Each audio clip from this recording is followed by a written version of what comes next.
Hey authors, it's Megan in Author Like a Boss.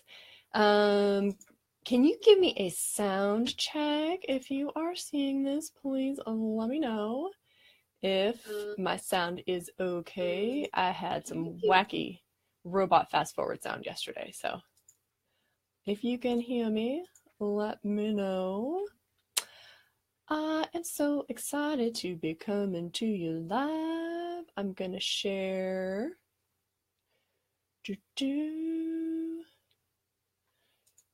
the Author Like a Boss Facebook group. If you are watching somewhere besides the Author Like a Boss Facebook group, make sure you come on over and join us there.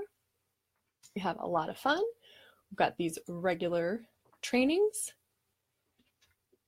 All right. So hello, everybody. It's Megan and Author Like a Boss coming at you live to talk about a central conflict that not only inspires your readers, but inspires you. All right. So give me a heads up if you can hear me.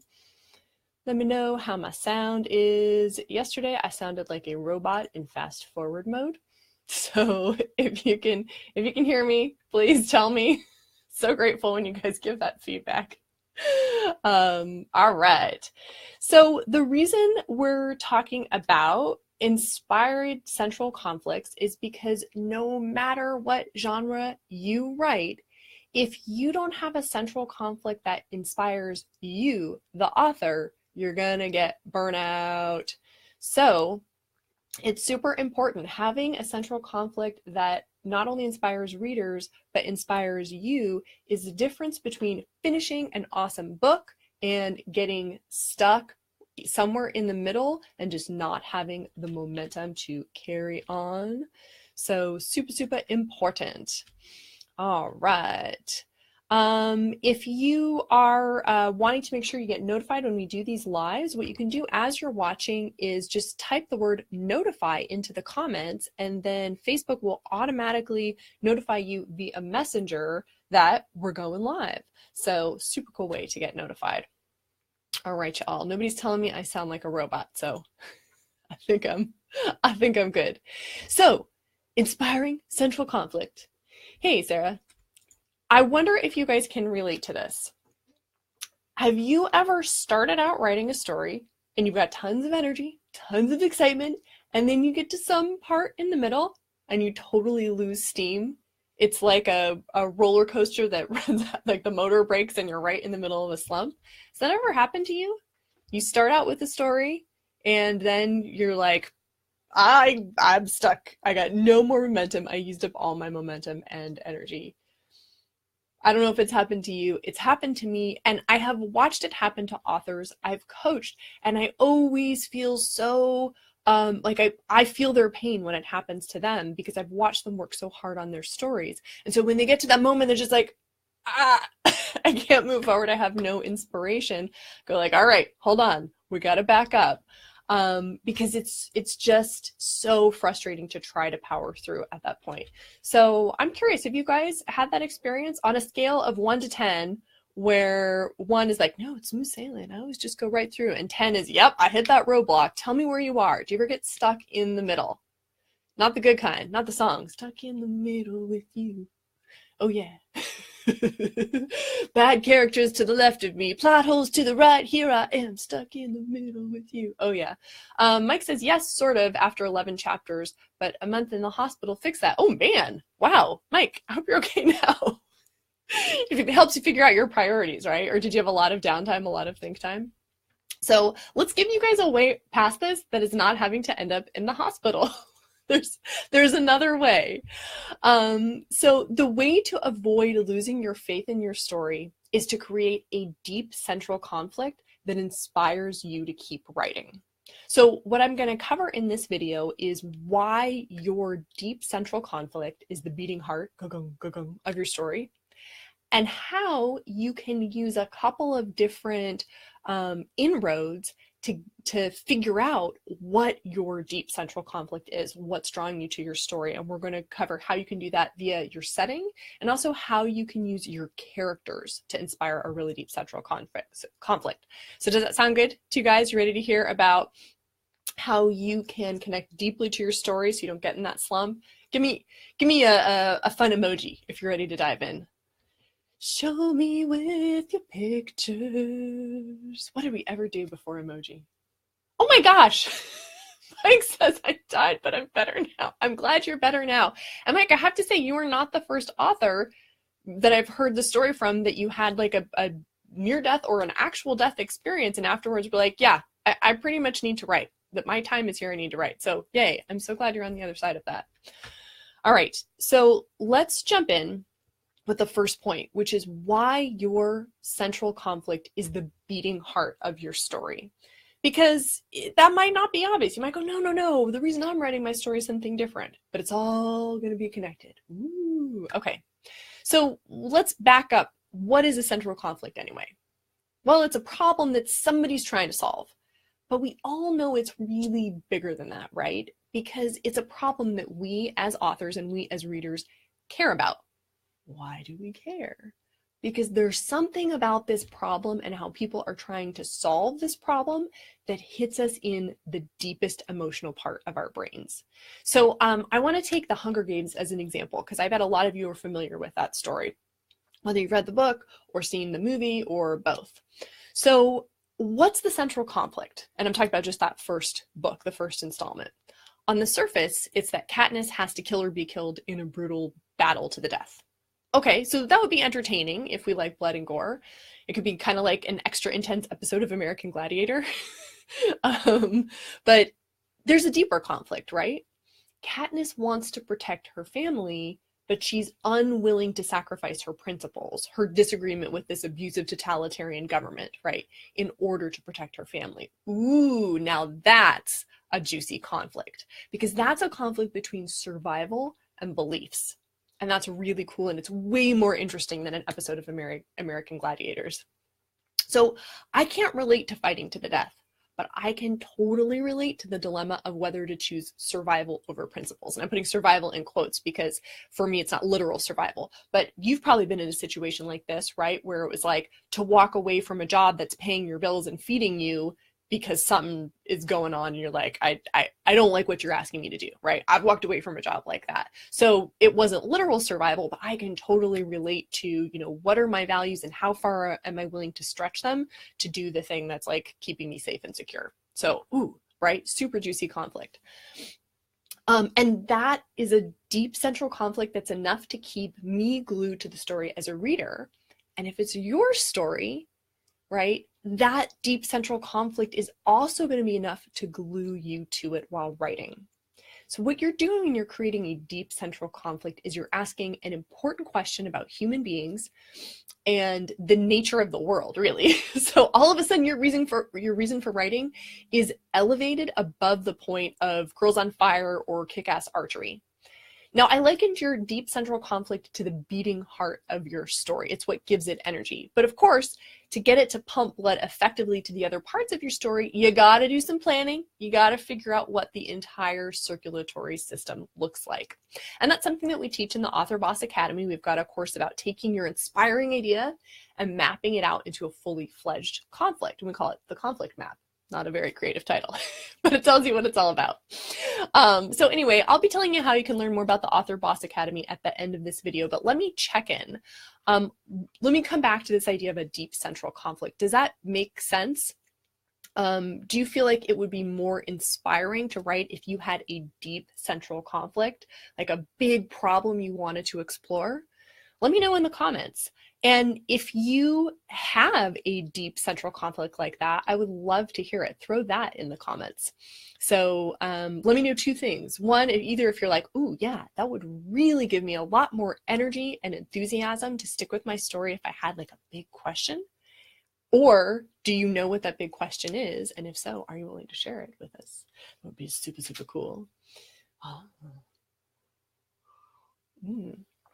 The last young reader chapter book that I did, the central question that I had was, what happens when you're afraid of failure, like you are sucked into perfectionism and you are just done with that? Like what happens when you're frustration at not being able to participate in life comes right up against your fear of failure and the desire to be perfect. And it was really, really exciting for me to explore. That might not be a question that excites you, but I bet there is a question about your book that does excite you. Okay, cool. Sarah's saying definitely that would draw you into your story more. Good, I'm glad. Because let's now look at how you could get a really exciting central conflict like that, right? Like, yes, that would be awesome, Megan, if I had a big question that was propelling me forward, but how do I get such a question? All right, that's what I want to talk about next. So I'm going to walk you through two methods that I've seen work for tons of writers. They're like two categories that a lot of us fall into, and some of us fall into both, so then you have your choice. And there are more categories, there are more ways to get connected with a big question that we cover in the Author Boss Academy, but these two are going to be two really good ways to get started. Now, the first one is how to use your setting as an inspiration. Ooh. So where are my world builders at? Give me a thumbs up, give me an emoji if you love building worlds. Do you like creating, there will be this kind of topography and this kind of magic and this kind of government and this kind of social structure. Dude, somebody came into the group the other day and said hello in Elven. You're a world builder. Whoever that was, definitely a world builder. Oh, cool. Oh, people are giving us some of their central conflicts. I want to definitely hit those, but I'm going to keep going with the momentum of talking about the setting and then come back to, thank you guys for sharing your central conflict big questions. All right, so if you delight in building worlds, if that's what draws you to writing stories, you can use this to create a central conflict that will be your driving force, that will be the thing that's like motivating you to keep on writing.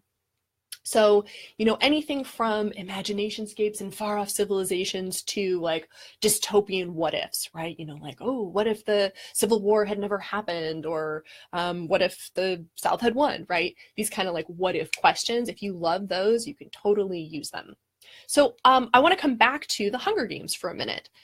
And let's talk about what world that's set in. What are the conditions? Well, it's a future dystopia, right? And it's a vision of the US following a big war, and there's a powerful and affluent capital, and then there are these subject districts in various degrees of doing okayness, right? Some of them are well off, and some of them are abjectly poor and not able to feed their families. So with that setting, you can start playing with what kinds of questions come up that you think would be fascinating to answer, right? Like, what kind of problems do we foresee arising in a system like that? And probably the first question is, what happens if the people at the bottom of the system decide that system is BS and they're not going to take it anymore, right? And who knows, maybe that is the question that inspired Suzanne Collins, because, sorry, spoiler, but you know, that's what the series conflict is actually about. It's about the districts rebelling, led by the plucky Katniss and a group of revolutionaries who've got all different kinds of motives and interesting, shady backstories. But that could easily have been an inspiration for the series. What happens if you've got a super controlling centralized government that's very wealthy, and then the people at the bottom are pushed to the point of desperation and they revolt? Ooh, intriguing, right? So that's a big question that a lot of people would be fascinated by. I don't know if that's what brought Suzanne Collins to write The Hunger Games, but it could have been. Or maybe she had a different inspiration. Maybe she wanted to know what happens when a society becomes so rich that it doesn't have to work for anything and it focuses all on entertainment, and then it has to keep upping the stakes of entertainment, right? And so if you ask that question, you'd probably start imagining dark scenarios about starving people having to fight to the death for the chance to feed their families, right? And then the whole thing being on TV to make it even more perverse. So either way, that setting brings up interesting questions. What would happen in a world where, right? And trying to answer those questions is what leads to thinking of a super inspiring conflict. But it's like whatever grabs you, you know, are you more interested in the political aspect or in the socioeconomic aspect or in like the technology run wild aspect? There are all these different things you could approach it. And you don't have to have a magical epiphany about your world in order to get an inspiring central conflict. In the writing course in the Academy, what we do is we break it down and teach the process step by step, so that it's not only doable, it's repeatable, right? You can go through and go, okay, I'm starting with my setting, how am I going to use that to work up to an inspiring central conflict? And that's the cool thing about creating something that inspires you. It can give you all of this energy and momentum, but you don't have to wait around for the lightning bolt to strike and get inspiration that way. You can actually put all of the pieces in place and go through a process that reliably gets you good ideas that inspire you. So that's something just to keep in mind, if you're like, oh, I want inspiration, but I gotta wait for it. You don't gotta wait for it. All right. So you guys ready to have a little bit of fun with this? Because I'm gonna throw out some questions, and I would love to hear, like, what are the first thoughts that come to mind? Let's just do some group brainstorming, thinking about cool questions that would come out of settings. So, first one. What would happen in a world where a disease wipes out everyone who's over the age of 12? What do you think? What would the conflict be? What are some possible conflicts that come up? Everybody over age 12 has been wiped out by disease. There's actually a book I used to teach when I taught 5th grade that has this premise. So I'm curious, like, would anybody come up with that same premise? What do you think? And while you guys are coming up with some inspired ideas, I'm going to go back and read some of the core central conflicts that you shared.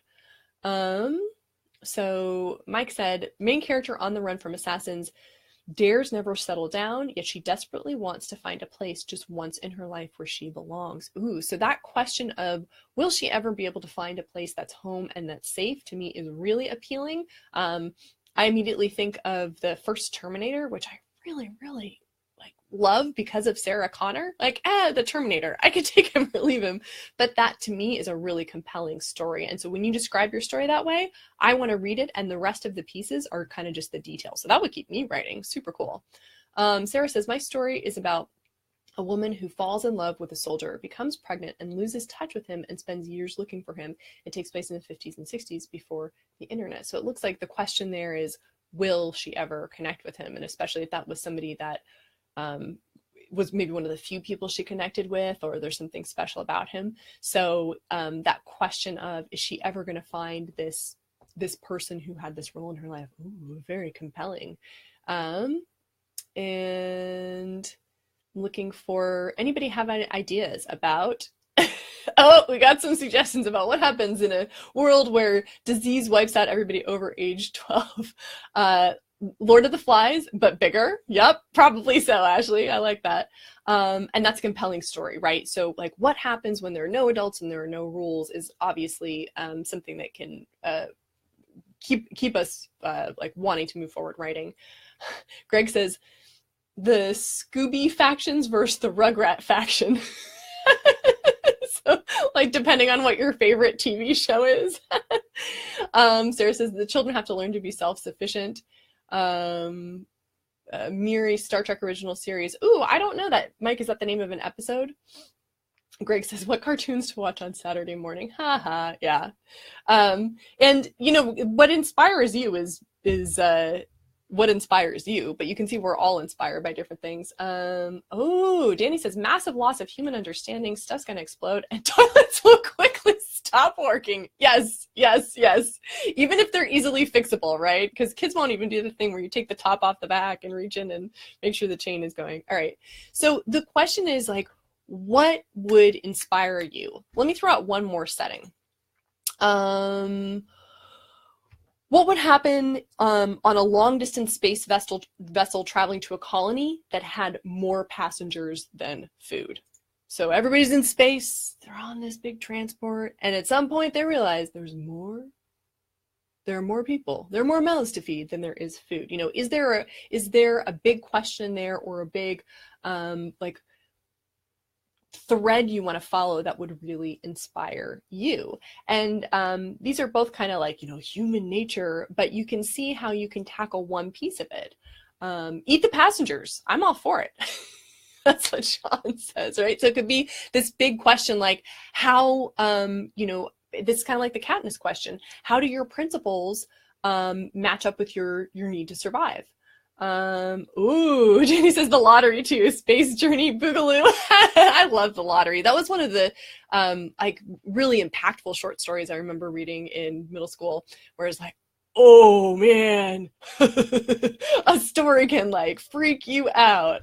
I should be writing those, the Donner Party, yeah. All right, so you guys immediately went to a conflict from just a setting, and again, there are steps to this. Like, we're just having fun and brainstorming, but there's a systematic process you can use. If you are somebody who really digs coming up with settings, then the steps for going from a setting to a conflict are not that difficult. And again, it's something we cover in the Author Boss Academy, but it's a really great way to get inspired and get a sticking point for your story. Okie doke. So I'm curious, who here builds conflicts from settings? And if you don't already, is this getting you excited about doing it? Hunger Games in Space, says Sean. Yep.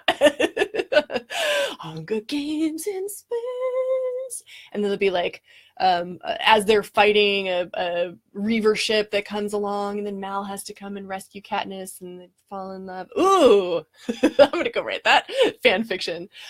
So if you're not already using, so 2 questions: are you already using your setting to inspire a conflict? And if not, is this something you can imagine?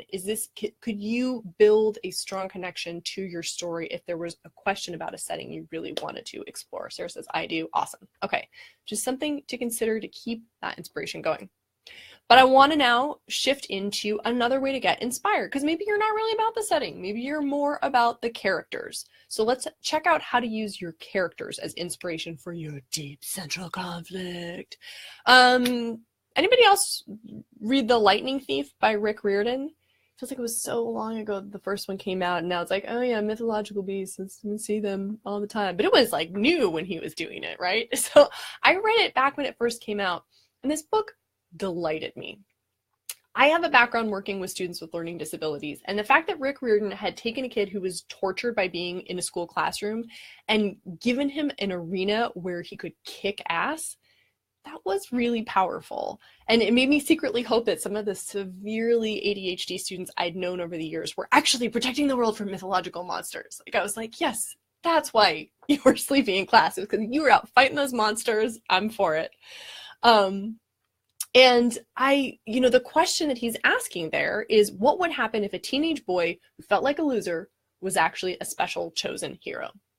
And that question's really powerful, right? It's so powerful that it's a core of a lot of stories, right? It's Harry Potter, it's Star Wars, it's even the Odyssey, right? If you look at Telemachus' story, it's the Matrix. He's not a teenager, but, acts like one.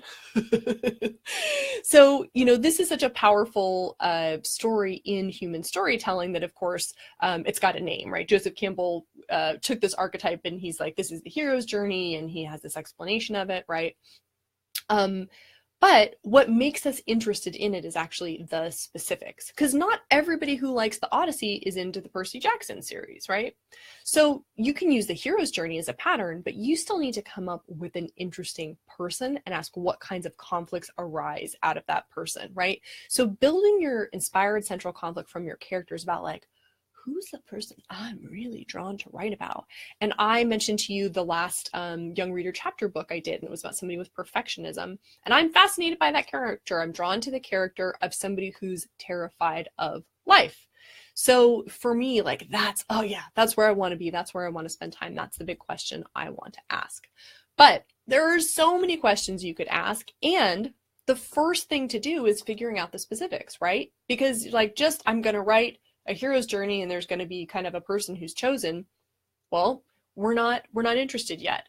Oh, it's a boy who lives in a broom closet, but really he's a wizard, and he's not just any wizard. He's like the one wizard who can rid the whole world of the most evil wizard. Ooh, now I'm intrigued, right? And that getting your specifics is something we cover in the Author Boss Academy, taking you through brainstorms and about different characters, and then building from those ideas what possible deep central conflicts could come out. And again, like with the settings, it's a systematic way to get inspired, so you make sure you have an idea that you're really excited to write about. So let's have a bit more fun. I want to see if we can build some conflicts coming out of characters. So just join me in a brainstorm, shout out your ideas in the comments. What are some central conflicts you imagine could arise out of the following characters? How about a boy in foster care who can master any sport as soon as he picks it up? Like as soon as you introduce him to a sport, he's like, oh, he's the next best sporting person. Yeah, Barbara's saying character conflicts and more. You're saying, yep, that's how I feel. I'm all about the characters. Although I get really drawn into questions about settings when the settings are about like alternate future, right? Because it's like, ooh, if people made different choices.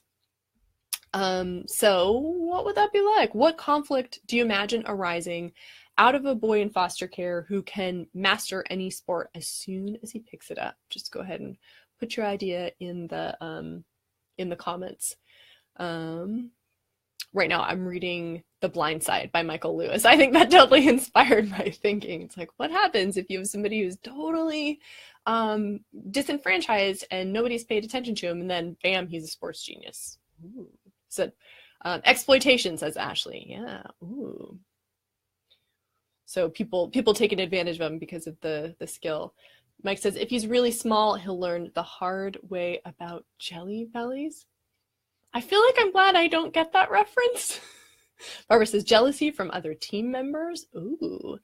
Oh, wow. So like, this just sparked for me. Barbara said jealousy from other team members, and I'm picturing somebody who, maybe is already on a journey to find his family and is having trouble connecting, and is like, all he wants is to connect and be accepted, and the skill he has is actually what prevents him from being accepted. Like, oh, that would totally motivate me as an inspired central conflict, because I want to explore what happens when the thing that could like give us a chance at having a comfortable life and maybe, some shred of happiness is also what keeps us apart from relationships. Ooh. Shannon says foster parents could be greedy and exploit him. Ooh, yeah, that would definitely spark conflict. Sarah says he succeeds but needs to find other challenges to feel fulfilled. Oh, cool. I like that spin on it, right? So like, what happens if something's just really easy for a person? He's like, oh, I'm done with this. Okay, thank you, Mike, for explaining jelly bellies. Apparently the one sport that this kid is not good at. All right, one more for you. What conflicts can you see arising out of the scenario, a girl who can hear other people's thoughts? Ooh, do these inspire you?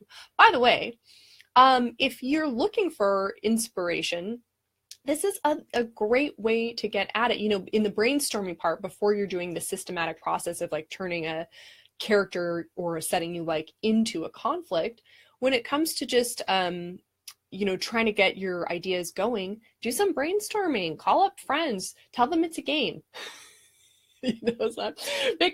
Set a timer and all of a sudden it's a game. But you can play with your writing critique group. You can, do it with, your kids if you're a parent. This is actually a really fun game for people of all ages. And P.S. you're tricking your kids into like learning about story structure and conflict. So bonus parent score. All right, anybody have any ideas about the conflict that would arise out of a girl who can hear people's thoughts? Ooh. I'm curious. And, if not, that's totally fine, because that might not be the question that sparks inspiration for you. Remember, what this is all about is finding a question that you are so fascinated by that you're going to keep writing. You're not going to get into that slump in the middle. Barbara says she can hear people who are lying, so she's betrayed by friends, and she overhears danger to someone she cares about. Ooh, a lot of opportunity for conflict there. Sarah says she finds out who her real friends are. Oops, I scrolled too much. Who her real friends are, and seeks revenge on the mean kids, a la Carrie. Ooh.